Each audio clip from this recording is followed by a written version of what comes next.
What up, Buttercup? This is Caleb Jones. This is Unchained CEO. Location independent income through your own location independent business, moving to a less bad country, or at least setting up an international backup plan and doing all these things for very little money because it doesn't cost very much money. So you can live a more free and happy life and escape the West that is collapsing right before your very eyes. So knights and squires, time to get to work. I watched, while I was sick last week and the week before, I watched a lot of movies I don't normally do. And the only time I do that is when I'm sick. I'm not feeling well. And I don't watch new movies because new movies are terrible. So I watch movies pre-2018 or so. And two of the movies I watched, I think they came out in the same year when I was a kid. I watched Excalibur. Oh, great. And I watched Dragon Slayer. Oh, and I'm just watching these movies going, oh, it felt like coming home. It's like, oh, these are so great. These are so perfect. Almost every moment is perfect. And I'd remind myself, this is how you're supposed to feel when you watch a movie. You're going, oh, this is so great. Instead of normally today, people watch movies and you watch a movie today and the reaction is, what the hell? It's so nice to watch movies and you go, oh, this is so nice. And there's these moments in these movies that are just so good. Can't believe it. So today we're going to talk about healthcare because I had to go to the hospital last week. And I know a lot of you terrified little bunny rabbits are nervous about going to doctors when you're not in the collapsing Western world. But talk about how that works and talk about how you deal with healthcare when you live abroad, when you travel abroad, if you're doing a Five Flag stuff, even if you're doing, even if you're traveling for a few months a year and going back to your collapsing Western country, how do you handle things like healthcare? How do you handle things like doctors? How do you handle things like prescriptions? I've been living this lifestyle for many years now. I've never had a problem. I'm going into detail about that, how it all works. Excalibur is great, starts the nude scene. So Excalibur in the 80s, yes, in the 80s, movies were allowed to have nudity. Today, they're not. And the rare times you see nudity today, it's only men. Yeah. Because we live in a left-wing collapsing world. So yes, movies in the 80s had nudity. They had sex. Men and women kissed. They were allowed to kiss. They were allowed to have sex. Not allowed to do any of that stuff anymore. If you want to watch something in modern-day movies, watch a new pattern that's come out over the past 5, 6, 7 years. Men and women in modern-day movies are not allowed to kiss. What they do instead at the most is they touch foreheads. So now that I've told you this, start paying attention. You'll start seeing this. They're allowed to touch foreheads. They don't kiss because that's against women or something. But before the collapse of the Western world, any comment on what's going on in the UK? We have riots in the UK. I don't know. I have not checked the news this morning. I don't think I care other than to say if they have riots in the UK, yeah.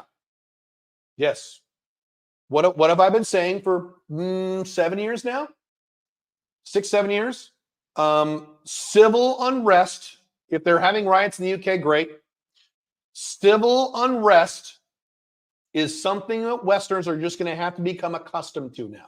Americans, Europeans, Canadians, not so much, but some Canadian stuff too. You're just going to have to get used to this. Riots, stores getting trashed, not civil war. That's not going to happen. Civil unrest. Yeah, this is now the norm in the Western world as the Western world keeps collapsing. So if you live in London, as I said a few weeks ago when I was in London, what are you still doing in London? What are you doing there? Yeah. I was just texting someone who was in London. Oh, wait, she's not in London. She's in Ibiza now. So maybe she's okay. Maybe not. Yeah, okay. I'm not surprised. Guess what happens when the next election in the United States happens? In November? I've said this, and I'm not the first person to make this analysis, right? If Trump wins in November, the left will burn down cities. And the collapse of the United States will accelerate. If Kamala Harris or whoever else wins and Trump loses, the right-wingers will bitch on the internet and buy another gun, and the collapse will accelerate. It will accelerate either way. So just get ready. They call riots civil wars and street fights lynching now. Words have no meaning. Correct. Correct. Yeah, it's not a civil war. A civil war is two opposing armies, which is not going to happen anywhere in the U.S. or Canada. Europe is a different story. Europe is Certain countries in Europe, I can see civil wars occurring or brief civil wars. That's a little different. But yeah. Nice eyebrows. Thank you. I look like Ben Shapiro. All right, a few questions away to our topic. Hi, Caleb. If I'm making a lot of money with trading gold and all my money is in my broker account, how would you recommend I get that money to my bank account in a tax optimal way? Register company. I can't answer questions like that because I don't know your scenario, your income, or your country. Depends on all those factors. I don't know. You need to talk to an accountant. I would like to do sales a course that's considered to be the best currently on the internet. It's cost $4K and it's 60 days long. Should I do this for a year, then start the 90 days course? I don't know because I have no idea what course you're referring to. I have no idea. I can't answer that question. Surprisingly, it's not happening in London. Oh, it's not happening in London. Well, why don't you guys update me? Tell me in the chat. Give me a 3-sentence summary of what's happening in the UK. Where are the riots occurring and why are they occurring? Not in London, I'm shocked. Okay. Mostly in the northern cities. In Manchester? Where? Okay. Why? Is it a Brexit thing? Is it a don't take away my free welfare shit stuff? That's what Europeans usually riot about. Don't take away my free shit. Because Europeans are all socialists, just like Americans are now. Yeah. Okay, cool. All right, hang on. Let me check one quick thing here, and we'll get to our topic. I'm going to show you a picture of the hospital, so I need to add that here. Hang on. Share screen, entire screen. Here, share.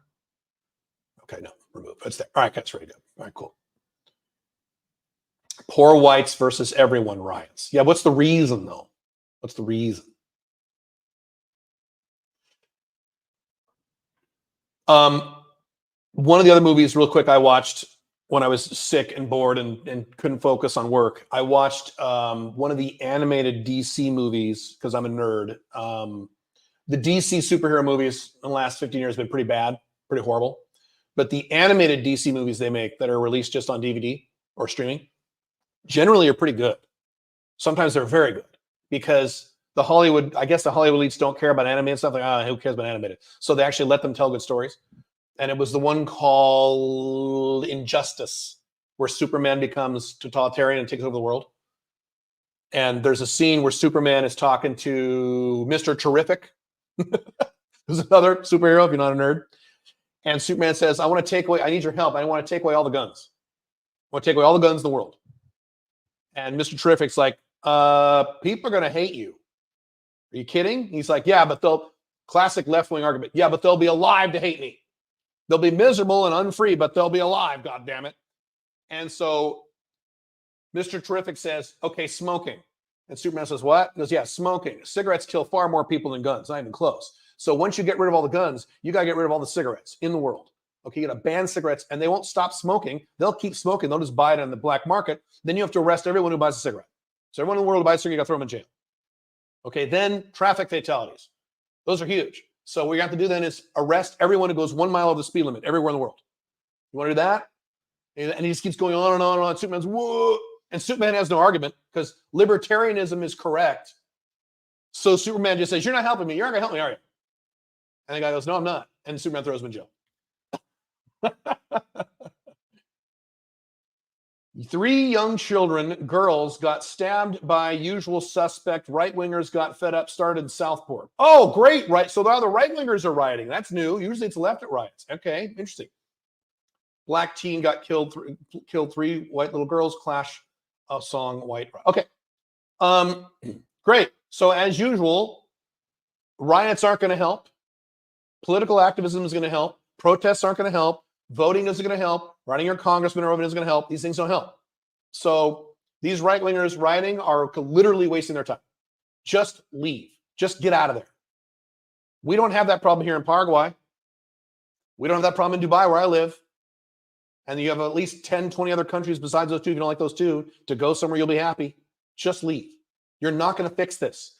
The Western world, especially the UK, is not a fixable system. That window of opportunity went by 20 years ago, as I've been telling my fellow Americans for about 20 years. I said it in 2008. to Americans who are all excited about Barack Obama. We're going to turn this country around. I said, no, it's too late. It's 2008, it's way too late. Should have done it 10 years ago, guys. I said it to people who supported Ron Paul in 2012. He's going to be elected and we're going to turn this country around. Like, no, even if he elected, no, it's way too late. I told that to Trump supporters in 2017. He's going to make America great again. No, way too late, guys. And now this is getting stupid.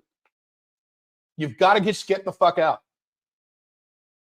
Riot all you want. Rioting is just like voting.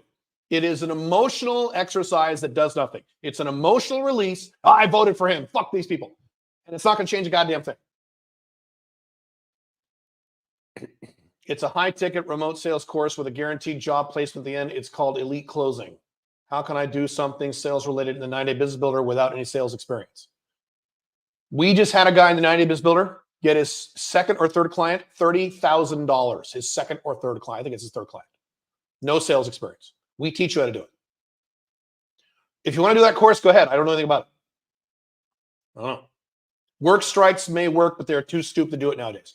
Correct. Anything that threatens someone's livelihood, they're not going to do it. No. Work strikes are not going to work. People are too beta today. No. I'm a black guy who wants to go to the Philippines to date freely as a semi-playboy right now. I've heard they are very sexually free, yes, but are extremely jealous. They're not jealous. They're emotional. They're like Latinas. They're very emotional. Jealous isn't the right word. Yes, they can be jealous. They're very emotional. How do I be a playboy without headaches? Don't promise monogamy. Don't promise monogamy and follow all my structures, and that'll work in the Philippines. And I had a Filipino girlfriend for many, many, many years. Worked great. All right, let's talk about our topic here. Many of you, as I've mentioned in the past, are terrified about healthcare when you live abroad or travel abroad. I believe in the five flags lifestyle, international lifestyle for, I don't know, 5, 6, 7 years now, depending on when you draw that line. I've never had a problem. I have been sick once or twice in terms of having to go to a hospital in a foreign country. I will tell you my experience. I'll show you some pictures. I will also talk about how you handle this issue when you are not living in your collapsing Western country. So first off, to cover the 1% of you who this applies to, the only reason I'm bringing this up is I know I'm going to get comments because I get comments like this. 1% of the audience has this issue. So let me deal with this 1% of you. If you are very, very old or you have an extreme health problem right now where you have a extreme chronic condition, not a chronic condition. My wife has a chronic condition. She lives internationally. She's fine. An extreme chronic condition. We constantly have to see doctors and specialists all the goddamn time because you have bad genetics or because you're really, really, really, really fucking old. Then fine, you should probably stay in the collapsing Western world near your hospitals and your doctors. Fine. 99% of you do not have that issue. The only reason I mention that is because I know I get comments. Well, I'm 87 and I'm in a wheelchair and I have heart problems and I can't leave the country. Fuck you. What am I supposed to fucking do? I always get those comments. If that's your scenario, stay in your collapsing Western country. And if you're really, really old, not a big deal because you'll probably be dead before you experience the horrific collapse that is coming. So not a big deal. I have a friend of mine, big name person. If I said his name, I could probably say his name, but I don't want to say people's names on channels as I check with them first. If I said his name, you know this person. Most of you know this person is. He's an old guy, and he was going to fly out to Dubai in November for an event, not my event, another event. And he just said, yeah, I had to cancel because my doctor said you cannot be on a plane for 15 hours with the conditions. He has health problems due to his age. So if that's you, fine. Now, if you just are fragile health, you have a chronic condition, but you're older, you have fragile health, and you don't need to see doctors all the goddamn time, then you can make a singular move. You could move to Cambodia or Paraguay or whatever, move there, get settled, and then visit doctors as needed if you need to. But you don't travel around the world and stuff. Okay, makes sense? So I just said that to say that out of the way for the 1% of you who have that problem. 99% of you don't have a problem. And I didn't say any chronic condition. My wife, Pink Firefly, has a chronic health condition. She's had it for years. She'll have the rest of her life. She lives international lifestyle. She's had no problems with it whatsoever. I don't mean any chronic condition. I mean you have really serious problems. Okay? Then yes, you have a valid excuse. Stay in the collapsing West next to your hospital. Fine. You're probably not fit to travel. Fine. The other 99% of you. Here's this works. First, let's talk about prescriptions, because I have a lot of experience with this. I am on testosterone replacement therapy. If you watch my other channel, I'm a 52-year-old man, but I have the testosterone level of an 18-year-old athlete because I'm on TRT. So I do injections. Matter of fact, I have videos on my other channel how I do it. Here's some of my syringes right here. There you go. These red ones are vitamin B shots, and this one is testosterone. And I do some other things too. Is it easy to get those prescriptions in any country in the world? No, they're not. Even in Dubai, it's kind of a challenge. Another problem with prescriptions is that you cannot get them shipped to you. And I've tried this. I tried shipping my testosterone once from the United States to Mexico, and Mexico freaked the fuck out. So, and that's typical. When you ship prescription drugs, there are scenarios where you can do it. There are scenarios you can't, but it's complicated. So here's how I handle this. And here's how I've been handling this for years. I've been outside the United States now for 3 years, going on 4. Never had a problem. What I do is, first, I see where I can source the prescriptions I need outside of the Western country, outside of the West, to wherever I live. So if you live in Dubai, if you live in Panama, if you live in Paraguay, if you live in Colombia, live in the Philippines, you do some research on the ground and see what prescriptions you could get for yourself there easily on the ground. You might be surprised. Sometimes you get prescriptions easier and in many cases cheaper than you can in the collapsing West, United States, Canada, Europe, Australia. Often you'll be surprised. And sometimes you can't. Or sometimes it's a hybrid. Sometimes they'll say you can't get this drug here at all. That's illegal in this country. Or in the case of Dubai, some of the clinics there, not all the clinics, but some of them will say, all right, we'll give you testosterone. We'll give you a 3-week supply. And that's it. You got to come back for more. Well, fuck that. That's not good. I buy 6 months at a time. So you'll run into these things. So then you make a list of the prescriptions you need you can get wherever you live or where you spend time. Great. The ones you absolutely can't get, you determine if you can get those shipped to you. Often you can't. Sometimes you can. It depends on the prescription. It depends on the country it's coming from. Depends on the country it's coming to. A lot of variables. You need to sit down and take some hours of research and do this. This is what I did with my TRT. There are ways I can get pharmaceuticals shipped for me from Canada, apparently. Still looking into that. So you do that. If you absolutely still can't or it's complicated, you can always test it out.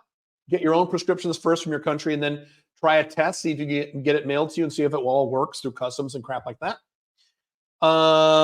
If you absolutely can't get it shipped to you and it's not available where you live or spend X amount of months, then what you do is before you leave your collapsing Western country, you buy a big pile of it and you take it with you. So let's say you live in the United States and you're going to spend 3 months here in Paraguay, let's say, okay? So what you do is you need to figure out, sit down. I have a spreadsheet for all this. As usual, I have spreadsheets for everything. Okay, I'll be in Paraguay 94 days. In a 94-day period, I'm going to need X amount of these pills and these prescriptions and these syringes or whatever you need. Okay? You map it out. And before you leave, you go to your doctor and say, hey, I need a 3-month supply of this crap. And your doctor says, here you go. And you get a big pile of it. And then the beauty and the silliness of the world in which we live in, countries don't like when you ship stuff, when you ship things, the UPS or DHL or FedEx, they don't like, but they don't give a fuck what you bring on the plane. They don't give a fuck. You can bring on all the drugs you want on the plane, as long as they're legal drugs, and you'll be fine. I have traveled all over the planet Earth over the past, 12 years with my testosterone needles. I have never had a problem. I've never had a problem with them on the check-in bags or carry-on bags. I've never had a problem. The only problem I've ever had in 12 years of traveling all over the Earth, one time, this might have been in Dubai. I had a whole bunch of syringes. They were empty, so I fill them when I get there. And I got a weird airline person who said, hey, these are pokey, so I need to leave these up front with the pilots, and we'll give them to you at the end of the flight when you leave. And they did. Now, I've flown Emirates 10,000 times. It's only one time I got a weirdo. Sometimes you get a weirdo. That's the only problem I've ever had, ever. For years, I carried around a letter from my doctor saying, I am Caleb's doctor. I am based in the United States. Here are the prescriptions. Here's his stamp. Here's his signature. I carried that around in case someone at the airport ever gave me any hassle. It never happens, so I don't even use that anymore. I've literally never had a problem. And I have been all over the world, including 2 very repressive countries that are very psycho about drugs, like Australia. Never had a problem. I went to Australia many times. Never had a single problem. So people worry about this stuff. So you can bring all the pharmaceuticals you want on the plane with you, either through your carry-on bag or your check-in bag. They will not care. If you ship the same thing, then everyone freaks out. So here's what I do. I live in Dubai/Paraguay. I'm an American and from the United States. So the stuff that I need to get in the U.S., I go back to the U.S. about once every 6 months for other reasons, family reasons, banking reasons, business reasons. And once I'm there, guess what I do? When I have my dates, I'm going to do this again in November. I was just there a little while ago. I call my doctor. I say, hey, doctor, I'm going to be there November 17th. I'm going to be at this address. I need you to ship me overnight FedEx 6 months of blah, blah, blah, blah. And I have an entire inventory. I know exactly of the inventory I have in Paraguay, the inventory I have in Dubai, everything I need. I deduct what I need. I figure out exactly how much I need for 6 months. And he says, no problem. And we coordinate that before I leave. I land in the United States. I go to the UPS store and I pick up my stuff and I check it. It's good. I'm good. And I just pack it and I take on the plane back to Dubai. Never had a problem. Not once. I mean, I've been doing this for years. Another creative solution, if you have family who visits you, or if you have a spouse, girlfriend, boyfriend, whatever who visits you from that country, they can bring it to you over the plane. So at some point down the road, it is possible. I don't think this is going to happen, but it is a possibility that based on the 5 flag stuff I'm going to be doing over the next several years, I may not be able to go to the United States anymore. That's possible. I'm not planning on it, but it is a possibility. So I have contingency plans for that. I will have people bring me these things. Worst case scenario, what if you can't go to the country because you're renounced or you're a criminal or, okay, fine. Then you go to, you fly to Tijuana, Mexico. You have your girlfriend, boyfriend, spouse, kids, assistant, buddy, uncle, mom and dad, whoever, fly to San Diego and just walk across the border and hand your stuff. Fine. There's always ways around these things. And you guys are going to run a scenario where you can't go back to your home country. That's very unusual. So that's how you handle prescriptions. And it's not a big deal. You just go through that system. And I have literally, again, I've lived this lifestyle for years and years and years and years. I have never once had a problem. You got to pay attention to things like expiration dates. So you don't want to buy why don't I buy 2 years supply? Because shit expires. Now, expiration dates for most medications are kind of bullshit anyway. So you just be aware of, you don't want a mountain of stuff and you bring it to your new country and it takes you 6 months to get through it. And then the stuff expires. When I was new to this model, I did that. I had some stuff expire. I still use it, or I forget what I did with it. But so be aware of that. Let's see. What else I want to mention about? Some of you have some questions about pharmacies. Let me address that really quick, and I'll go to the next thing about doctors and hospitals.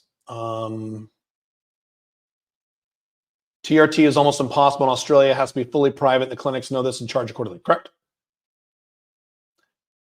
Dr. Wingy is working on a clinic in Dubai, TRT clinic. So we'll be talking about that once that's up and running. To those of you coming to Dubai.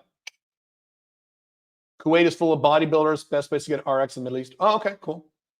Are there men's clinics for TRT in Paraguay or Argentina? Is Argentina better for that? No, nothing like that is going to be in Paraguay. Nothing like that. Yes, Argentina, Buenos Aires, yes. A really good place in the Latin world is Panama. Panama is the best place for this.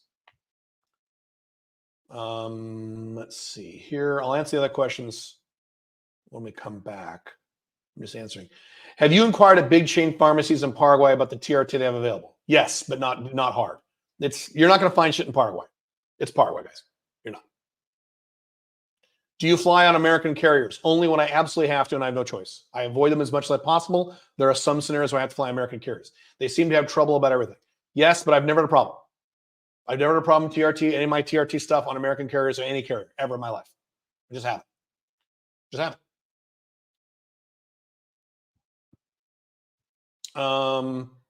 What about people with psychiatric conditions? Still functional humans, but need prescriptions and monthly psychiatrist meetings, same apply. Well, psychiatrists, can you do it remotely? That's the question to ask. Can I do Zoom remote psychiatrist meetings? And then prescriptions, what I just said. Prescriptions are easy. Yeah, that's the first thing is you look at Zoom options. Can you do it remotely? And most doctors can. Some can't.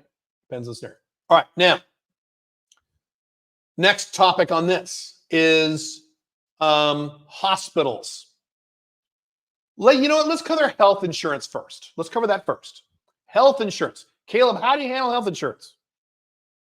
It's actually very simple. First, you have, if you want, your normal health insurance in your home. I'm going to call it your home country, the country you come from. Okay. So let's say you're an American. All right. You're going to get American insurance for the time you spend in the United States, in the continental United States. Okay. That applies when you spend time there. Now, if you virtually never spend time in the United States like me, you don't even need that. But when I was spending a few months a year or half the year in the United States, I had United States normal health insurance. By the way, for those of you Americans, I've given this advice on my other channel. The best way to get health insurance, if you're an American, now it's only for Americans, is you get an HSA, that is a health savings account. Usually you have to get them at a credit union, not a bank. And then you can deposit $3,500 a year into that account, tax-free. You get a debit card attached to that account. Whenever you go to the doctor, you pay for it yourself, use that debit card, and all of your healthcare becomes tax deductible, or almost all of it, unless you have serious health problems. It's awesome. Then you get a very high deductible, high out-of-pocket annual coverage program, which has extremely high deductibles, like $200 a month. The question you ask yourself is, if I had my arm cut off in an auto accident, or I got cancer, what's the most amount of money I could come up with if I had 3, 4, 5 months to pay it? Because that's how hospitals work. Could you come up with $15,000? Could you come up with it? You have to borrow it and ask your mom or dad, could you do it? Yeah, okay, then that should be your deductible, $15,000. Most healthcare plans, the deductible is like $1,000, $5,000. So you pay like $1,000 a month. Stupid. So high deductible plan. Anyway, so that's phase one. Piece one is you get a health insurance that covers you in your home country, your Western country you're from, if you spend time there. Now, if you never spend time, you don't need to do that. Then the next piece of coverage you can get is expat health insurance. There's a number of companies. The one I use is called AXA. It's based out of UK. And that covers you around the world, reasonably high deductibles, not including the country you're from. So if you're an American, it does not cover anything in America, but it covers anything outside of America. And these are really fucking cheap. You get these for $50 a month, $120 a month, $140 a month, more if you want. There are various companies. Just Google around expat insurance. Really cheap. And then, as always, you should have some kind of savings account that covers basic healthcare shit. That's a financial thing. It's a financial technique I've been teaching forever. Even if you don't have an HSA, you're not an American, you should have a savings account designated somewhere with a few $1,000 to cover health stuff. You should just have that as part of being a human being. And when you go to the doctor, in Paraguay, I will tell you how cheap it is, because you remember, outside of the West, especially outside the United States, healthcare is really cheap. Cheap. I'll give you specific prices in a second. Cheap as fuck. If you're an American, you think healthcare is expensive. No, that's just because you're an American. In America has the worst healthcare system in the entire world. I've written several articles, my blogs about this. It is designed to be expensive. I mean, literally, it's the worst. I mean, the socialistic healthcare systems in Western Europe, as horrible as they are actually less bad than America. I've analyzed that on my blogs. I'm not going to talk about that here. So that's how you handle health insurance. So you have a base health insurance in your home country, then you have expat insurance or international health insurance for everything outside of your country. And then you have a savings account, a few $1,000 set aside in case of emergencies. Okay. The older you are, the more robust you want your health insurance. If you're 25, you just minimal health insurance is all you need. If you're 60s and you're a smoker, you better have really good health insurance. And as I've talked about, the older you get, it shouldn't be a problem to afford more expensive health insurance, because you should have more money by then. Right? The last thing you should be complaining about in your 60s or 50s or 70s is, I have no money. What the fuck have you been doing for 40 years? Okay. If you're in your 20s, you don't have any money, that's normal. It's okay. Okay. Health insurance. That's health insurance. Anything I want to cover about health insurance? Yeah, that's it. It's really pretty simple. I could give you an entire spiel right now about being healthy. I won't do that. I won't lecture you like your dad, but most of you listening to the sound of my voice are not healthy at all. I don't drink alcohol ever. I've never smoked anything ever. I've never done any drugs ever. One of the reasons I look as young as I do, and one of the reasons I have the energy as I do. All my lipid panels are 100% optimized because I get blood tests at least twice a year on everything. And I'm on TRT, and I exercise regularly, and I have a lot of sex, and I have 8 hours of sleep every night, and I drink a lot of water. I do all these things. Even though I'm overweight, I'm healthier than the vast majority of humanity because I do things to ensure my health. Am I 100% perfect? No, I'm overweight. I like cheeseburgers. Don't eat them a lot, but I do eat them. So I'm not perfect, but I'm light years beyond the typical person, especially the typical American my age, not even close. So I don't spend a lot of time with the doctor. I don't need to because I'm healthy. Things like cancer, heart attack, 80% preventable with lifestyle, including cancer. People think you just get cancer. No, you don't just get cancer. 80% of cancer patients, it was your fault, bro. All the shit you be eating and drinking and you don't exercise. And okay, so I could give you a lecture like your dad. Not going to do that, but I could. That's more a topic from other channel. Most expats love to drink, high risk types. That's you know what? That's a very good point. You're right about that. A lot of international guys and international gals like to live it up. And great, it's your life. I'm an individualist. Do whatever you want. I'm just saying, if you want to save money on healthcare and health insurance and stay out of hospitals, stay out of doctors, take care of yourself. Cut back on the alcohol. I've never been drunk in my entire life.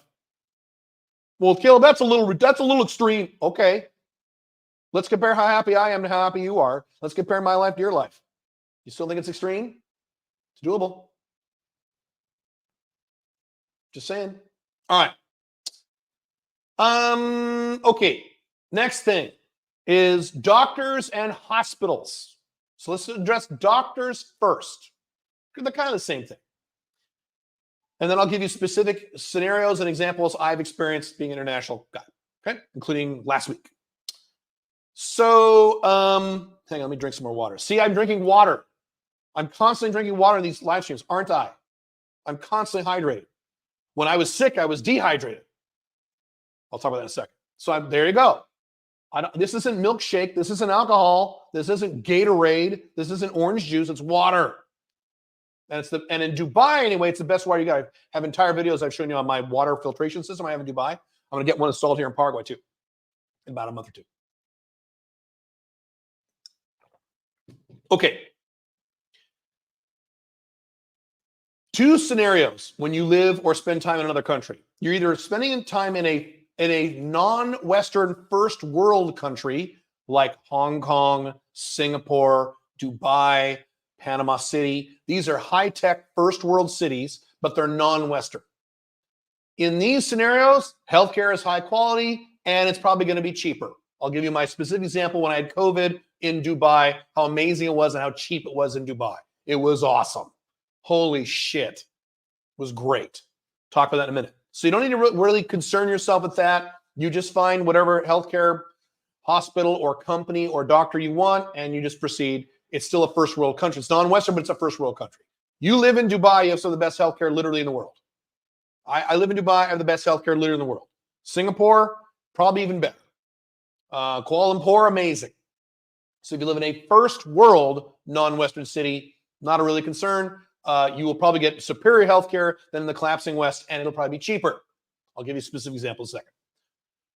If you live in a lower end non-Western country, I am here in Paraguay right now. If you live in Paraguay, if you live in, Ecuador, if you live in Argentina, Uruguay, anywhere in Latin America, pretty much, Colombia.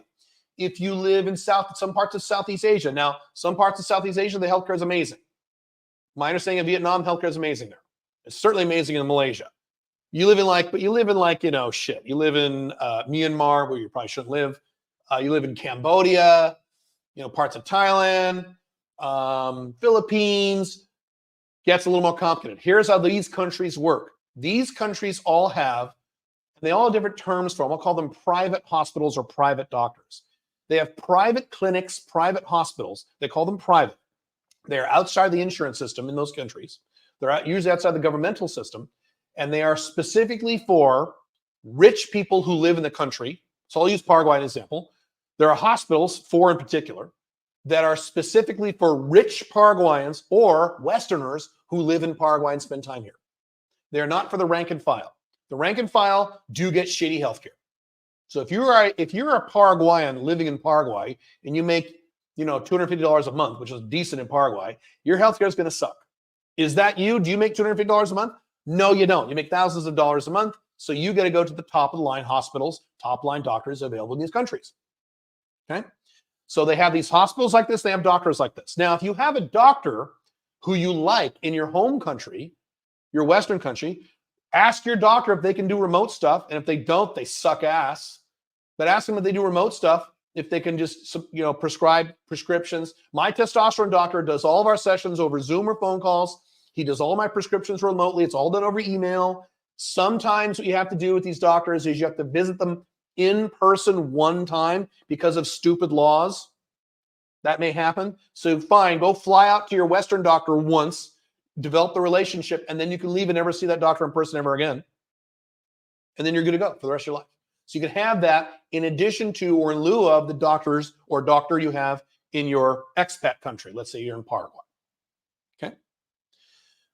Hospital, the way it works there is it's private. You just pay for it. So you go and you just pay for it.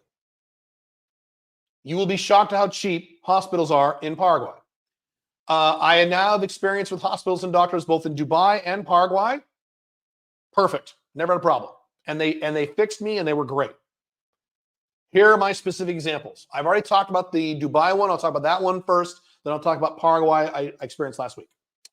Where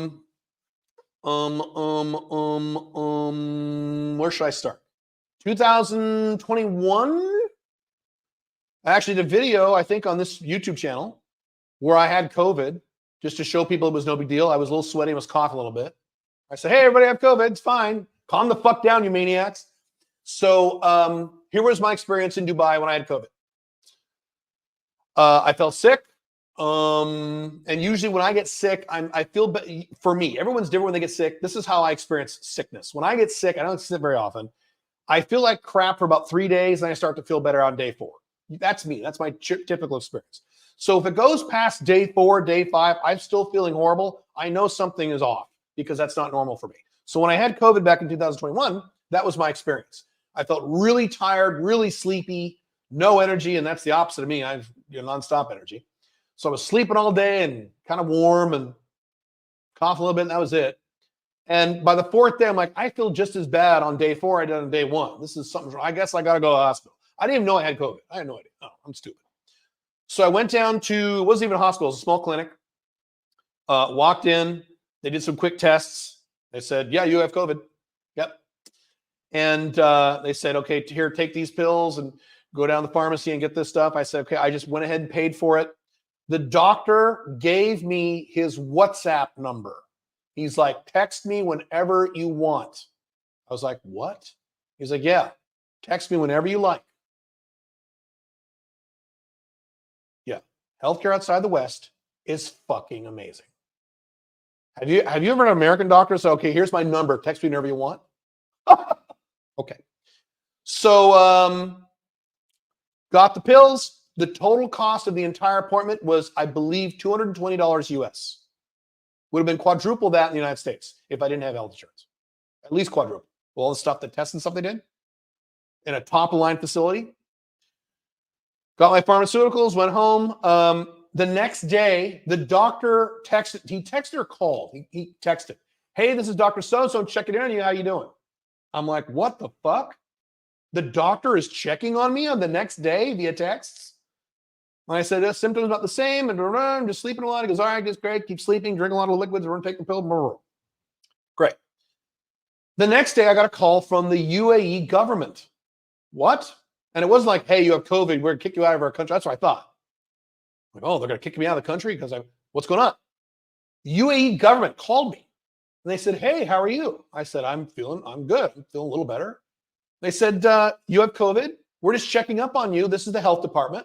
We're checking up on you. How do you feel? Is everything okay? Can we do anything for you? This is the Dubai government that most of you stupid Americans thinks is authoritarian and totalitarian. They called me just to check up on me and said, how was I doing? I'm like, well, it's very nice of you. Said, yeah, anyone who gets COVID, they get registered in a system. We call and we just check in and make sure you're okay. Do you need do you want us to, they offered to send me vitamin C, those vitamin C tablets you put in water and you drink them. you want us to send you some tablets free of charge? Yeah. I said, no, thank you. I'm good. I already take plenty of vitamin C. I'm good. I said, great. We have any questions? Here's our phone number. Just give us a call. What the fuck? Imagine that level of service. And again, this is all for about $220 US. Awesome. Awesome. My wife, Pink Firefly, had an issue, and we went to the doctor. She found an OBGYN that she really liked, had some procedures done, never a problem. So women go to the doctor more than men do because women have more parts and shit. Women have more complicated bodies than men do. Never had a problem. Perfectly fine. Top of the line stuff. I mean, Dubai, again, the healthcare is amazing. So there you go. Pretty fucking awesome. Dubai healthcare. Now, I hate Dubai. I never lived in Dubai. All right, let's switch to go to Paraguay. So last week, those of you know, I had a pretty severe stomach infection, stomach flu. I did not get it from something I ate, which is what I thought. I got it from human because it's going around here in Ascension. I had that last time I had that problem was in the United States. Pink Firefly had the exact same stomach problem back in February. She got from work in the United States in Phoenix. Anyway, same exact scenario. I was sick for a few days, and on day 4 or 5, I had the same symptoms. I'm like, this is weird. So Billy is friends with a nurse here in Paraguay. I texted her. I said, hey, here are my symptoms. What do you think? She goes, well, try this. Go to the pharmacy and just get this. Now, here in Paraguay, much like most of Latin America, you can get antibiotics over the counter.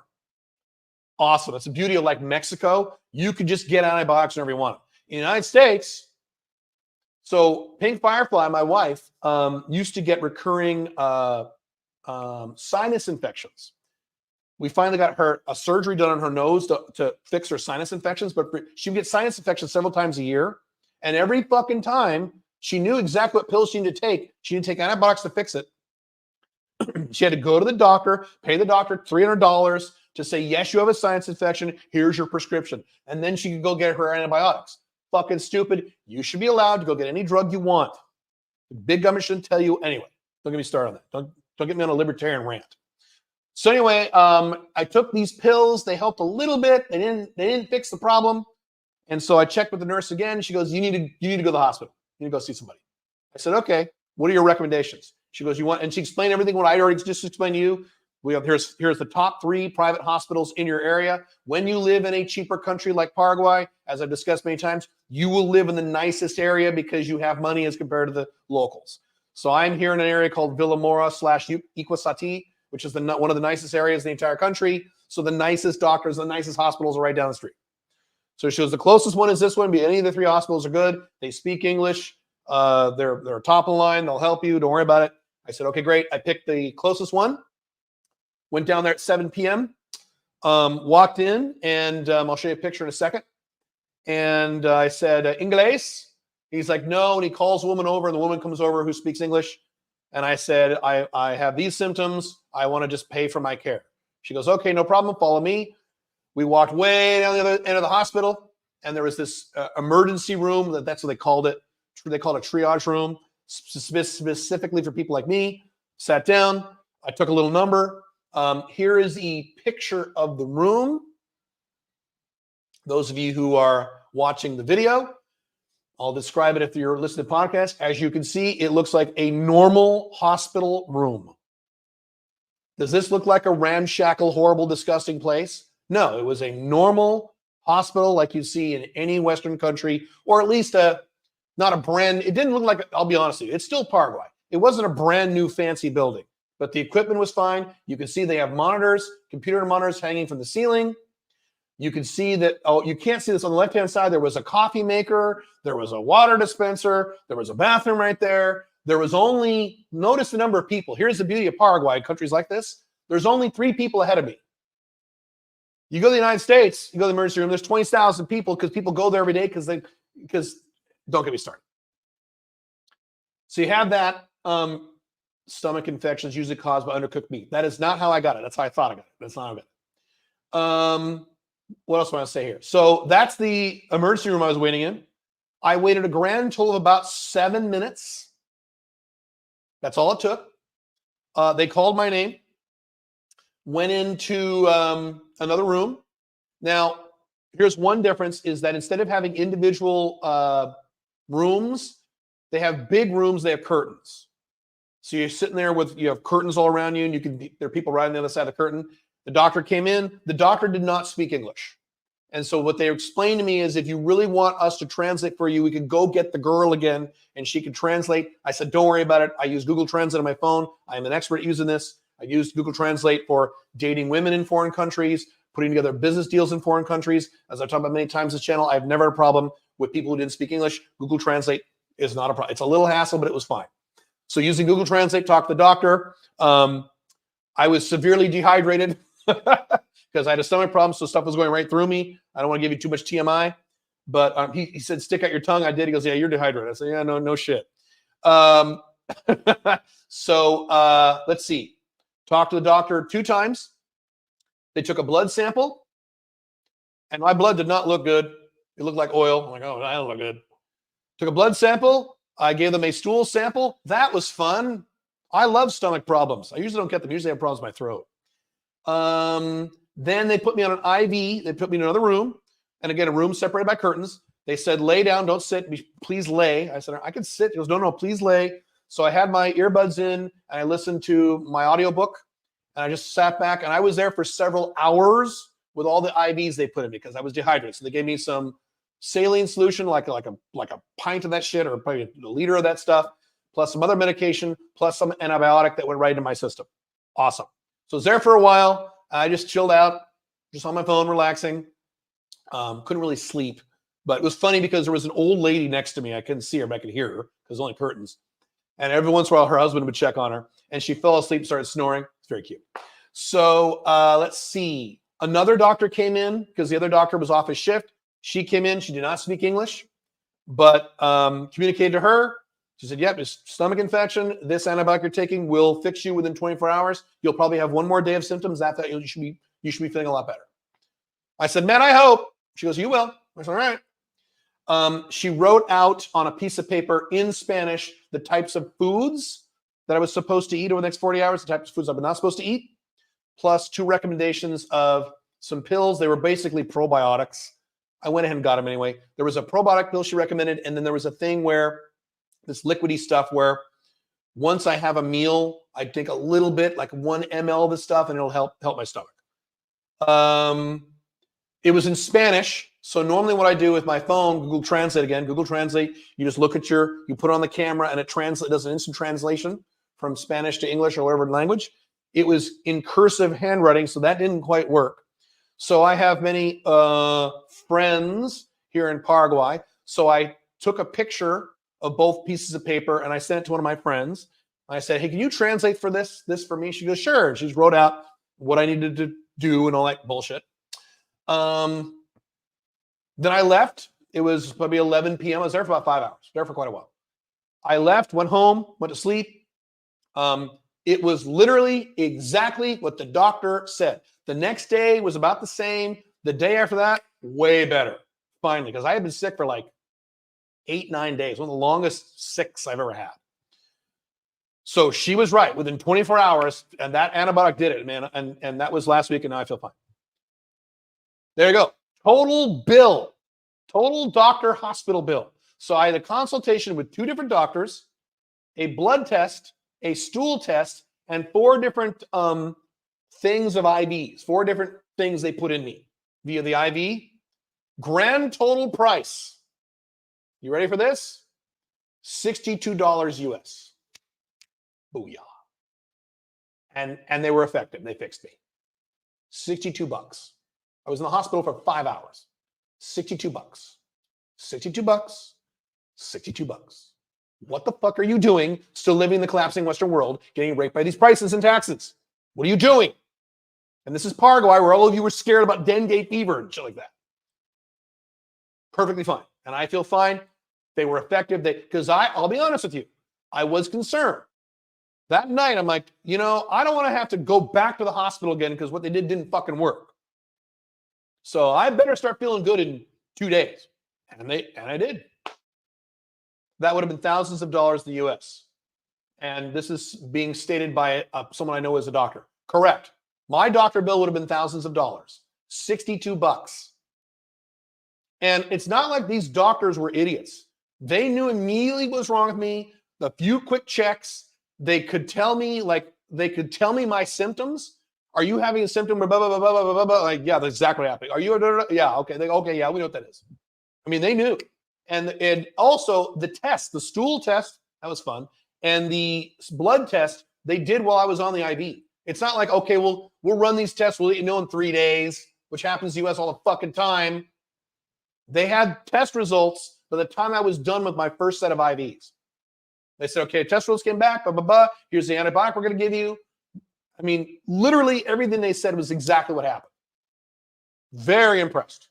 And I did have concerns, some concerns. I wasn't like, oh no, I'll get cancer. I'll get, what's a staph infection? I'll get staph infection from this. I wasn't like that.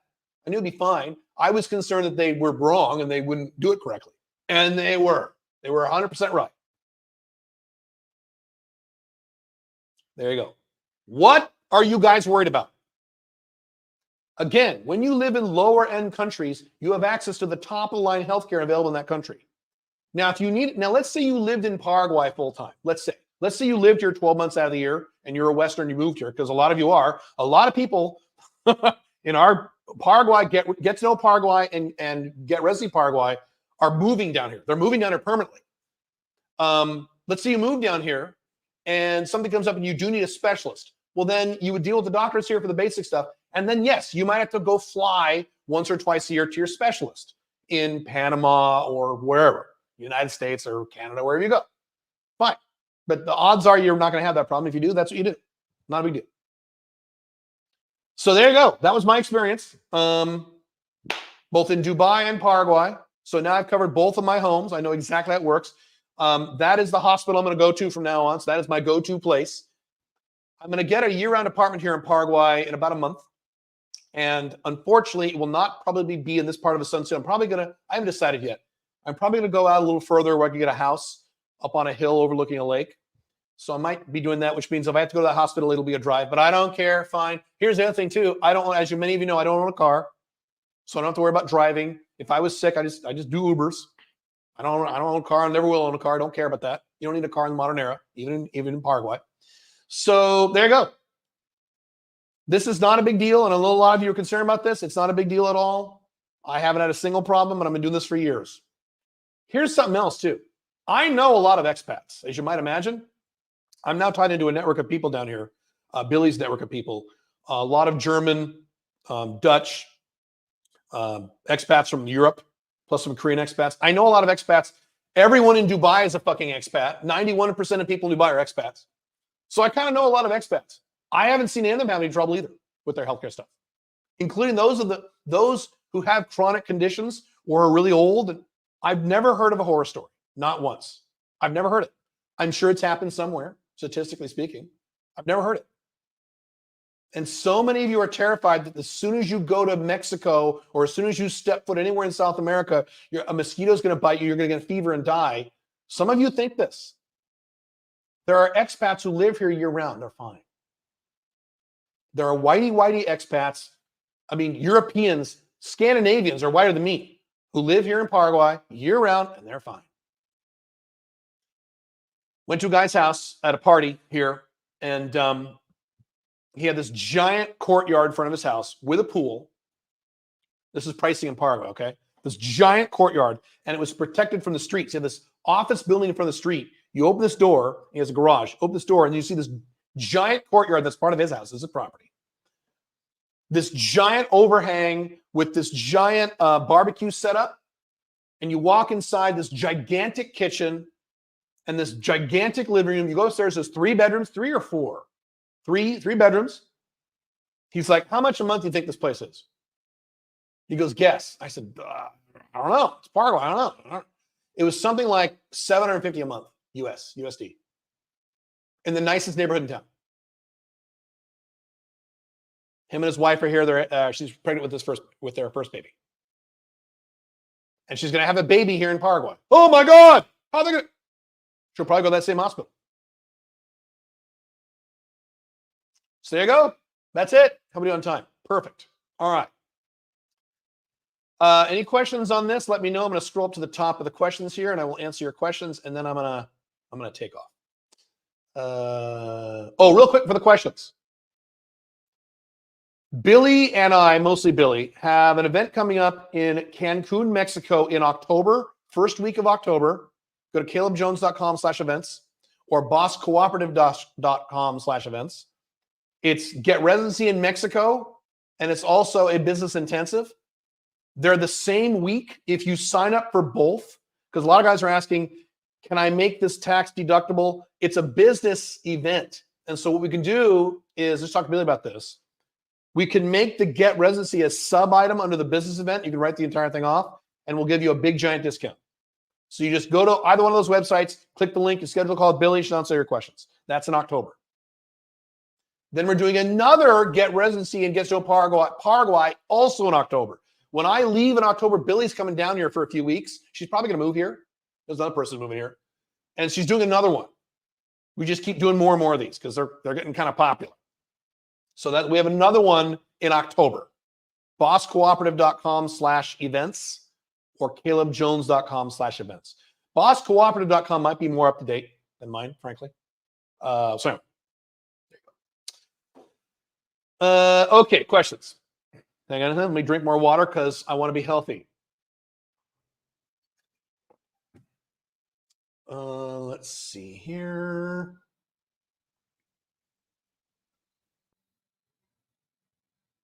Hang on.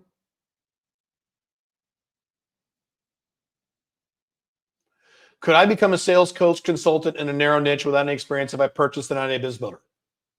Yes, but we have you pick a niche first before we have you be a coach or consultant. You start from zero. We have you start from zero. You can't just say, I'm going to be a coach. I'm going to be a sales coach.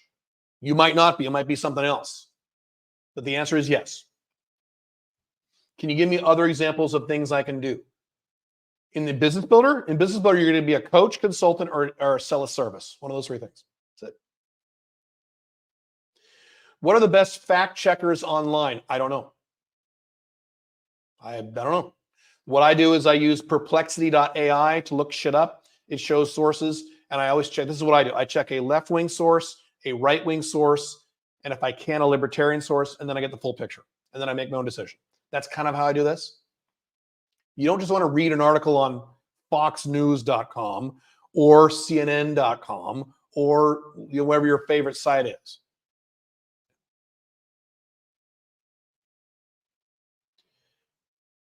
Okay. How do you properly and rationally do research on current events, new trends? What I said earlier. You have commented about air conditioning not always being effective in Phoenix. I have real data about this. I talked to my wife about this recently. I'll cover it in a second. I am worried that will be the case during the hottest months of Paraguay when you're not there. Okay. First of all, Phoenix. We have it from the horse's mouth. So our apartment in Phoenix, she had the AC technicians come out, and they literally told her, because I was telling her this, I was saying, notice in Dubai, we never felt hot anywhere we went. And notice in Phoenix, it's not as hot in Dubai, it's hot. And we're hot 50% of the time we're feeling hot in these buildings. I said, these fucking AC units are just not rated for this weather. They fucking told her this. They said to her, here's what they said.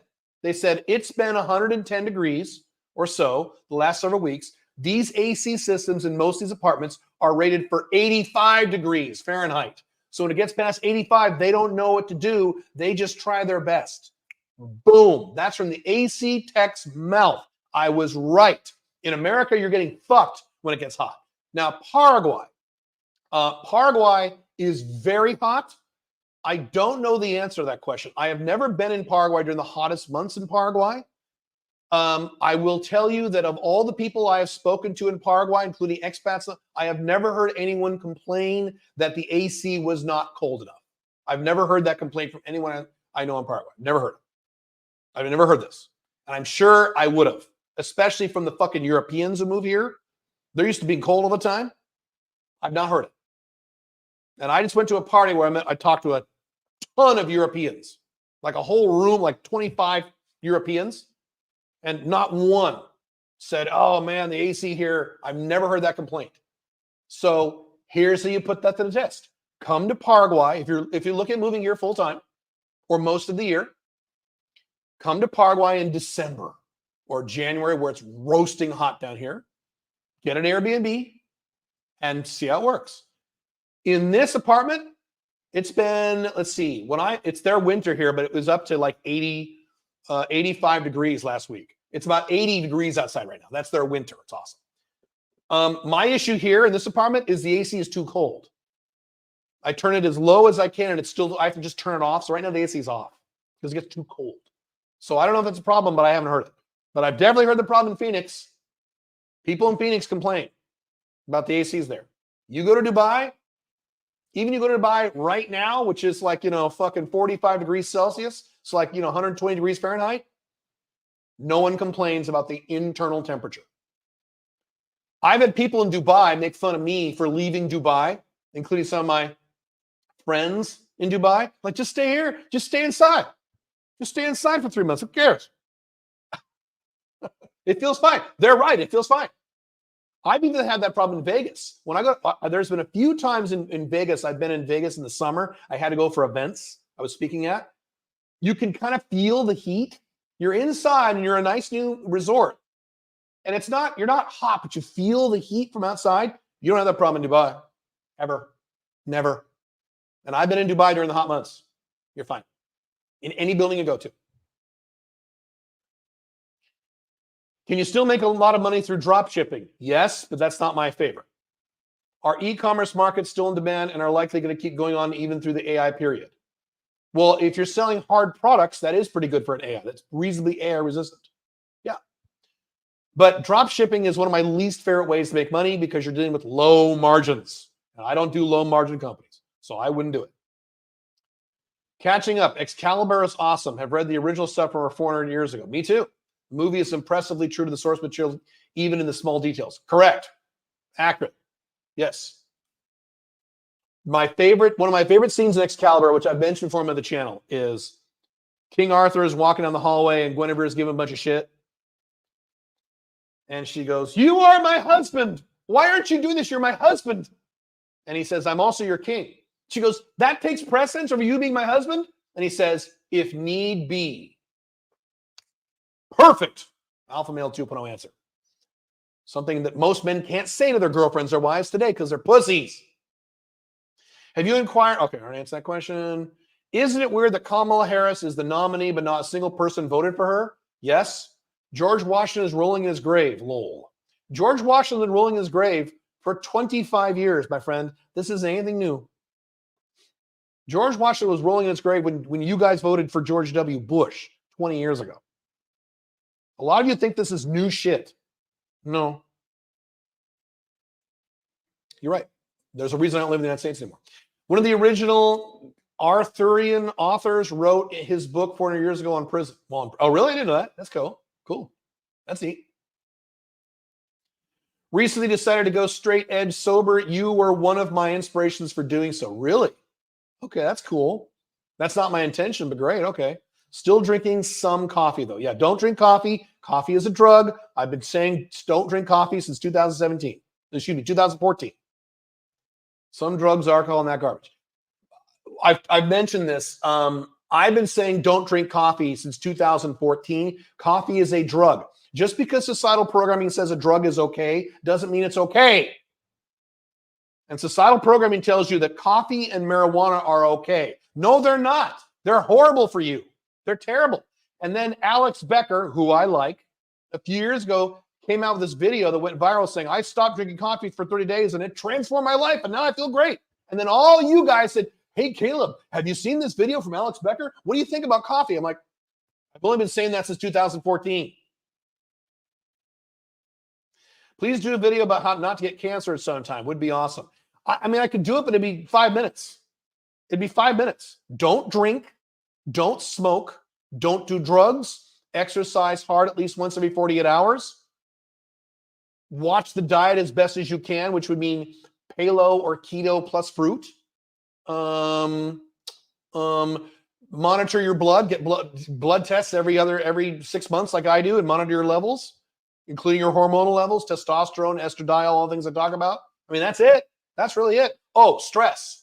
Stress. Have friends. If you're an extrovert, have friends if you're an extrovert or introvert, have someone or women or men, if you're a woman, love you, have plenty of sex, have plenty of touching other human beings in your life. That's the mental side of it. That's it. That's how to not get cancer. There you go. The only exception to that would be if you're a man, prostate cancer. So you really can't avoid prostate cancer. That's kind of a roll of the dice thing because your prostate wasn't designed to last 70 years. So once you're over 70, you might just get prostate cancer, and that's kind of not your fault. That's the one exception. But prostate cancer, that's the other thing. Get regular checkups every year. I'm past doing mine. When I go back to Dubai, I'm doing a full physical because I did my colonoscopy earlier this year in lieu of my physical. That's kind of how I viewed it. So, which means if you're over 45, you get the DRE, which means finger up the ass every year. Check your prostate and your PSA level. You got to just do it. All right. Is health insurance in Dubai worth it if you spend the majority of your time there? That's a personal decision. That's up to you. I have expat health insurance, which does cover Dubai. I don't have Dubai-specific health insurance. Now, as I get older, I will probably get Dubai health insurance as I get into my 60s, probably, just because I'm getting older. But that's a personal decision. It's up to you. How healthy are you? How old are you? If you're really young and really healthy, and expat insurance is probably on you. If you're not healthy and or you're really fucking old, then you should probably get it. It's up to you. I bought the MDM bundles a while back. Some of the links and cartridge don't work. Who do I email about this? The only blackdragon@gmail.com for all customer service inquiries. They didn't offer you euthanasia like those polite Canadians? Well, I'm a libertarian. I'm pro-euthanasia. I'm not a conservative. I think euthanasia is a great idea. You want to clear yourself? Go ahead. Uh-oh. Did I just get banned on YouTube? So I'm pro-euthanasia if it's something you want. I think it's fine. I believe in natural law. Natural law means you own you 100%. If you want to pass on to the next world, and that's your decision, you should be allowed to do that. It's your body. I think you're shitty if you do it if you have kids. If you have small kids, I think you're being an asshole. Other than that, though, it's your decision. I'm not a conservative. A week ago, there was an 80-mile-per-hour police chase ending in a crash down my friend's block at 9 a.m. on a suburban block in the USA. This is in a town where Jeff Bezos' brother and Roger Goodwill live nearby. Shaking my head. Cool. $62. Wow. Yeah. The price of healthcare is one of the things you have to experience in another country to realize how badly you've been fucked by your collapsing Western culture. You don't realize, especially Americans, but Canadians too, and UK people too. Australians generally have an idea how badly they're getting fucked, and so do Germans. But people in the UK and Canada, and especially Americans, think it's amazing here. Everything's great. What's the problem? You don't realize how badly you've gotten fucked. With the taxes you're paying, the cost of living, the healthcare, you don't realize it until you get out of the world and go, oh my God, I've been getting fucked my whole life. And you have. A 6-hour hospital visit in USA cost me $1,300 in USA 8 weeks ago. Unbelievable. Correct? That's right. Not to mention, well, I could go on, but yeah. I'm the same age as you. Are you starting to think you should go to the doctor sooner than you did when you were younger? No, why would I think that? I'm healthy. I have no health problems. So no, I don't think that. But I think, here's the thing. Men generally don't like going to the doctor. It's a man thing. Women love going to the doctor. Women can fucking live at the doctor. Men don't like to go because we're like, you know how men are. I mean, I'm like this too. I should have gone to the doctor. When I was sick last week, I should have gone sooner than I thought. By day 4 or 5, I should have gone. But I'm like, So men don't like going to the doctor. So that's always an issue when you're a guy. Yeah. But no, I don't think I should have gone earlier. No. Have you ever lost your meds and needed to fly back? No. But there was one scenario several years ago, and I talked about this when it happened, where I don't remember what happened. What was the problem? I miscalculated, or I didn't write down what I needed, and I did run out of something, or I didn't lose them. No, I'm not going to lose my meds, but something. I made some kind of mistake, and yeah, I had to fucking fly back to the United States for a few days, primarily to get my meds. That happened once. And here's what I did. I talked about this at the time. I stayed on Dubai time, so there was no jet lag. It was pretty cool. So I flew out to the United States, and I was able to meet my family, meet my mom, and some other people. I was there, and some friends. So I was there. I made the most of the visit. But I went to bed. This is the Pacific time zone versus Dubai time zone. I went to bed at 1 p.m. or no, 2 p.m. 2 p.m. every day. I went to bed. When the sunlight came up in the morning, I'd close the curtains because I didn't want the sunlight in my eyes. And I would sleep for my 8.5 hours till about 9 p.m. I woke up at 9 p.m. and I worked all night. And I did that for like 3-4 days.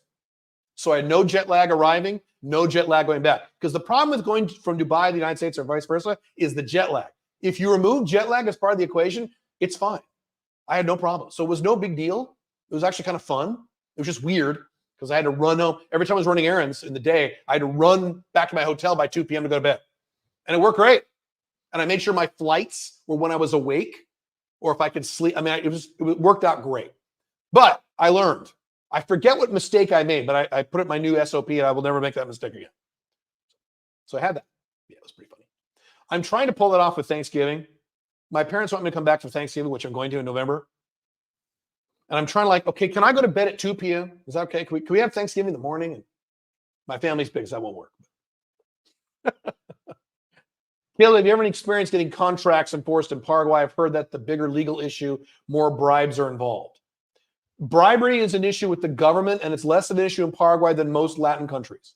It's a bigger issue in places like Mexico and Colombia than it is in Paraguay. Contracts getting enforced. I don't do a lot of business on the ground here in Paraguay, so no. You're not going to have a bribery thing unless you're dealing with the government. In a B2B scenario, why would you have a bribery thing? So no. I was in Paraguay in November, and it was hot. Yeah, it'll be hot in November. And the AC units work great. Okay, there you go. So there's one report. Yeah, great. Green USA, you get toilets that do not flush, AC that is under power, weird lights that hurt your eyes. You know, I was thinking about that. I wonder strongly if this bullshit Phoenix thing is a green thing, is a left-wing green thing about the environment. Yeah, that very well could be. Very well. I don't know, but I wouldn't be shocked if there's some stupid law somewhere saying AC units can only be rated for 85 degrees, even if it's Phoenix, Arizona, because Mother Earth. To clarify, did you say hard products, and what are hard products? What are hard products? Physical things you sell. Drop shipping means you're selling physical things to humans. I don't sell physical things. I sell online courses, coaching, consulting, events. Those aren't hard products. If you sell lawnmowers or digital watches, those are hard products. The problem with hard products is that the margins are very low. How is the meat in South America? Keto, heaven or hell? Heaven. Come to Paraguay and order some steak. I'm not a big steak guy, but I am here in Paraguay. Shit, man. Come to Paraguay, order a burger. Oh, you'll come. The meat here is amazing because they don't put all that crap in it. The meat here is extraordinary. I've got some hamburger patties in that freezer right now. And I don't normally eat hamburger patty, but I do here. Oh, it's so fucking good. And it's cheap. We'll have a dinner at the best steakhouse in the country. There's a few of them. There's 2 or 3 of them. Billy sets all this up. We'll have a room full of like 15 people. I'll pay for the dinner because it's part of our programs here. They all get steak plus alcohol. Total price is like $220 US for like 15 people eating steak dinners with alcohol. $220. 15 people, sometimes 20. That's the best goddamn steak you've eaten in your life. This is carnivore heaven. Yep. What part of your business will you significantly implement AI in next? I don't want to talk about that. Because it might not work, and I don't want you to give me any ideas of what I don't work. I don't like talking about techniques that I have not physically done myself that have worked. I have a number of things I'm working on. I have a friend of mine who is another known name guy. He really wants to do something. I don't want to do it. So you'll find out when I guess you won't find out about this. So I want to talk about it. How did you decide on Black Dragon? Satanism? Yeah, Satanism. The name Black Dragon came from way back in 2008 when I was in the pickup artist world. I was signing up on a bunch of pickup artist forums. And back then you had to have a cool name. You had to have a name. It went under a name like Mystery or Style or 60 Years of Challenge. So I had to come up with a fucking name. And I was just signing up on the forum. I'm like, I don't know, And when I'm a nerd, so I used to play Dungeons and Dragons. My favorite monster in Dungeons and Dragons was the black dragon, not the red dragon. So I put black dragon. Had I known that it would have become a big business, I would have picked a different name. But that's how I came up with it. People thought, oh, you picked black dragon because it's the opposite of white knight, right? Black dragon, white knight. I'm like, yeah, that's how I came up with it. If you were to do drop shipping, why would you do high ticket or low ticket and why? Okay, this is the last question I'm going to answer about drop shipping. You get out the drop shipping thing. I only sell high ticket things. I do not sell anything low ticket. Doesn't matter if it's physical or not. It's not relevant to me. What's relevant is high ticket, meaning 300% markup or more. If it's not 300% markup or more, I won't sell it. Where should I live in Mexico if I want to do the multiple women dating life? Prefer near a beach. Anywhere in Mexico you want. The high-speed suburban chase I mentioned was to illustrate how screwed the USA is, how this is happening in town nearby to guys making $50 million a year. It's ridiculous. Hey, in Los Angeles, you'll have homes that are worth $5, $6, $7 million, and right outside on the street in front of the home are guys shooting up heroin and homeless people with trash and tents, literally right outside that house. So you can go buy a $6 million house to be surrounded by homeless people around your house. And that's been in LA for a long time. Yeah, I know. Yes, correct. Just tuning in, are you still getting all of your TRT from the US? I'm still getting all of my testosterone from the US, but I have other things on my protocol calls for other things I'm getting from other places. But my testosterone I'm still getting from the US. Yes, correct. But I take things like, I do metformin and a lot of things. Will you still do a video where you go over how your expat contacts stay in other Mercosur countries for longer than 90 days due to lack of enforcement? Understanding to recommend it. I will never do a video on that. No, because I don't do videos on how to break the law. My model is you follow the law wherever you are. Here in France, they banned restaurants. Oh, you want to see my set? Oh, I did show my schedule last time. Yeah, I said I'm very excited about this. So I'm gonna take my schedule. I'm gonna go to Brazil and Argentina to the waterfalls in probably a few weeks, and I won't even need a passport. I can go anywhere, just about anywhere in South America now without a passport. Paraguay residency, get it. What is the link between Japan hiking rates and the rest of global markets tanking today? I don't know. I've not paid attention to the news today. It sounds like too many of you are too focused on the news. Some of you need to take a news break. Japan is printing more money than any other country in the world because of Abenomics. They're just going to print. And they've said on the record, we're going to print money forever if we have to, which is why Japan's been a zombie economy since the 90s. Thanks for telling the Black Dragon story. I always wondered. Is consulting the same thing as advising? Or do you actually do the technical work? There are both types of consultants. There are consultants who are strictly advisory, and there are like IT consultants who do the work. There's both kinds. It's not either or. Depends on the type of consulting. If you're a management consultant, like me, you're doing mostly advisory. But back when I was an IT consultant, I was doing work. So it depends. You need either one. All right. I'll answer one or two more questions, and then I gotta go. I'm a little behind because I was traveling, then I was doing events here in Paraguay, then I got sick. So Caleb is way fucking behind, which is not good. Pisses me off. Shit. The 30-day news diet cannot be highly recommended for, yes, it can, wrong, who is too plugged in. Can be highly recommended? For anyone who is too plugged in, will do wonders for mental health, especially if in the USA. Yeah. There's a decent percentage of you, particularly you fucking Americans, all hyped up about Trump and shit, that needs to go on a 30-day news diet. Yes. If you were worried when they started shooting missiles at Israel, you need to go on a 30-day news diet. That's your prime example for this. Doesn't matter to you. And I live in the Middle East. Didn't matter to me. I said, why are you worried about this? What is a better movie than Terminator 2? There's a few. Raiders Lost Ark. The Lord of the Rings movies, which I consider one big long movie, the extended versions. I'll have to do my top 10 movies. You guys keep asking me about this. I'll have to do that eventually. I'll get around and I'll do a top 10 list for Caleb. Better than Terminator 2. You know, there are some movies to me, not to you, but to me, in terms of Caleb's personal opinion, that are as good as Terminator 2, if not better. Risky Business is one of the best movies of my entire life. And that's as good. It's a very different kind of movie than Terminator 2, right? There's probably one or two more I'm forgetting. Terminator 2 is up there. It's probably the top 5. You know, the original Terminator movie is really goddamn good. And you could make the argument that that's better than Terminator 2. You could make the argument could be made. I don't think it is. But the argument can be made. Not Blade Runner. Alien and Aliens. Aliens made by Jim Cameron, back when he was good. He's still good. He's only good at Avatar now. You know, they're up there. So, you know, it's tough. That's why I've done a top 10 movie list. It's hard. There's a bunch that kind of tie. So there you go. How would you approach bigger companies? We work as IT consultants in my business, implementing software for warehouses, but I find it finding clients as they are big with a lot of bureaucracy.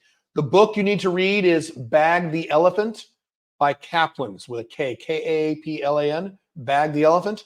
That is the best book on how to get big clients, B2B. That's like the Bible. Get that book, read that book, take notes, and do what it says. And it's worked. I've done it.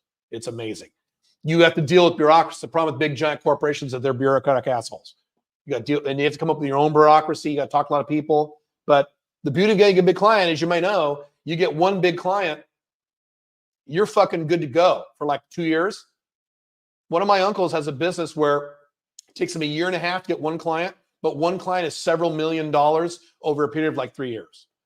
Pretty good. Not the model. I wouldn't have a business where I was doing one client at a time. That would make me nervous, but it can work. Will global stock crash give dollar more buying power? It depends. It could. Yes. If the stock crash happens in like China or something, yes. People will stupidly flood to the dollar. That could happen. It'll be temporary. The dollar's days are numbered. But yes, that could happen. I was agreeing through News Diet, 100% crappy grammar. Improve your grammar. I noticed you got rid of your movie posts from your old blog. You're looking at the wrong blog. Go to the Caleb blog. It's all still there. Or no, go to the, which blog should you go to? Where are my movie posts? Just go to the other blog. We had to move them. They didn't apply to one of the two blogs, so they're there. What do you think about Latvia golden visa as a living flag? Does Latvia border Russia? Then no. How to get expertise to be a strategy consultant? An MBA? Please don't get an MBA. Please don't do that. I've made millions of dollars as a consultant, and I didn't even graduate high school. Please get out of this thing about I need an MBA. You don't need college anymore. College is a creature of the 1960s, maybe 70s, maybe early 80s. Not now. You do not go to college now. Get college out of your head. That is false societal programming. The only people today who need to go to college are people who really want to be doctors. And you really want to be a doctor. You're not being a doctor because your dad's saying you're going to be a doctor, motherfucker. That's it. If you don't really want to be a doctor, don't go to college. Well, okay, what about engineering? Don't go to college. You can learn anything you want on the fucking internet. Plus, AI is going to replace you anyway. This is stupid. Stop going to college. Stop it with college. You guys are driving me crazy with this. These questions are borderline insulting. Should I go to college? Have you learned nothing? All right, one or two more questions. I gotta go. If you say USD is going to collapse together with the West, well, the West is going to collapse. The dollar will eventually collapse. That'll take a very long time. These people say the dollar is going to collapse next year. No, it's not. That's going to be a long time. The dollar is very well entrenched all the earth. So that will happen, but it'll be a very long time. Do you then immediately move all of your USD you make in your business to other formats investments? You should de-dollarize a bulk of your investments. Yes, a lot of my investments are not in dollars, and a lot are. Yes. Yes, I don't want to be 100% in dollars. That's insane. Correct. Long term. You can be right now, right this second, it's okay to be 100% in dollars. But long term in your life, no, you should not be in 100% dollars. That's insane. You should be in foreign currencies, strong foreign currencies. There's only a few of them. You should be in precious metals. You should be in crypto and some dollars. Yeah. Dollars is not the future. Dollars is the opposite of the future. But dollars are very entrenched. It's not going to happen anytime soon. There's a lot of people on the internet say, oh, the dollar's fucked and get out of the dollar now. No, that's going to be a long time. But it will happen in our lifetimes. Yeah. Before or after the AI takes over the world. Okay, last question. Do you think BRICS will work in the long haul? It depends on what you mean by BRICS. I live in a BRICS country. The UAE is not a BRICS nation. Work. So here's my standard answer of all these kinds of questions. Like, do you think China will rule the earth? Going forward, you're not going to have a superpower-based model. All of us have existed in a life where there were either one superpower or two. It was the United States running the entire world, or before 1989, it was the United States and the Soviet Union as the two big superpowers running the earth. Everyone was scared of them. That's going to go away. Instead of having one superpower that everyone's scared of, you're going to have several medium powers. You're going to have the United States, which will be a medium power than a zero power. You'll have China. You'll have India. You'll have Russia. You'll have parts of the Middle East, probably Saudi Arabia, maybe even UAE. You'll have you won't have Japan. You won't have Korea. You'll have a few medium powers. You know, maybe one of the South American countries might get their shit together. I doubt it. That's possible. So you have a bunch of medium powers all kind of putting each other in check, which is kind of good. So BRICS will benefit from that. If you're asking, will BRICS take over the planet Earth? No, it's not going to work that way. You're not going to have that. Nothing's taken over the Earth other than maybe AI. Other than that, you're not going to have a big, it's not like China's going to rule the world, or Russia's going to rule the world, or India's going to rule the world, or America's going to, you're not going to have that going forward over the next 100 years. That's not, you have to reorient your brain to decouple from this superpower model that you have all, including myself, have all been raised in. It's going to be several mid powers and no big superpower. China was, and China fucked up with their demographics. Now China's not going to collapse, but it's going to be a mid power. India is going to be a mid power. Russia is going to be a mid power for a while, and then it's going to go. So it depends. Cool. All right. I will see you guys. So there's a lot of questions about when these live streams are. I do a live stream every 1 p.m. EST, Mondays and Wednesdays. 1 p.m. EST every Mondays and Wednesdays. Mondays is the Unchained CEO Business Five Flags International live stream at the Unchained CEO channel, LinkedIn, YouTube, Facebook, blah, blah, blah. Then I do the Alpha Male 2.0 Freedom Focused Lifestyle Design for Men on Wednesdays at 1 p.m. EST. And then those are all become podcasts. You can go to calebjones.com or alphamale20.com/podcast if you want the podcast version of this. You want the audio version, because those are immediately uploaded as podcasts as soon as the live stream is over. Cool? So I'll do the next live stream at the Alpha Male 2.0 channel, which is on Facebook and YouTube live, and it'll also be a podcast, 1 p.m. this Wednesday. I forget what the topic is. Cool. All right. Have fun. Bye.